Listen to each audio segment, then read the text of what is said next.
আসসালামু আলাইকুম। আশা করি দেশ ও বিদেশের সকলে দিন ভাই বোনেরা ভালো আছেন। আমাদের ব্যাপারী বাড়ি জামে মসজিদের নির্মাণ কাজ বর্তমানে চলমান রয়েছে, কিন্তু অত্যন্ত দুঃখের বিষয় ফান্ডের তীব্র সংকটের কারণে মসজিদের কাজটা স্থবির হয়ে পড়েছে। আল্লাহর ঘর পূর্ণাঙ্গ রূপে দিতে এই মুহূর্তে আমাদের লক্ষ লক্ষ টাকার প্রয়োজন।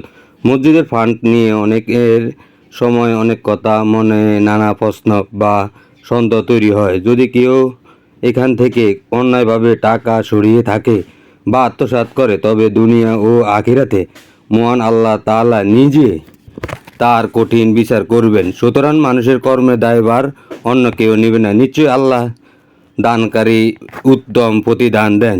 আল্লাহ আমাদের এই মসজিদের নির্মাণ কাজ দ্রুত সম্পূর্ণ করার তৌফিক দান করুন, আমিন। ইনশাল্লাহ। আমাদের এই মসজিদের কাজটা আসলে চলমান। সবাই জায়গা থেকে আপনার দানকে বাড়িয়ে দেন। এখানে বহুমূল্য খরচের প্রয়োজন। বৈদ্যুতিক তার সরাতে অনেক টাকা প্রয়োজন। এই তারটা সরানো একান্ত প্রয়োজন। আপনারা আসলে নানা কারণে টাকা দিচ্ছেন না। সবাই আপনার দানকে কবুল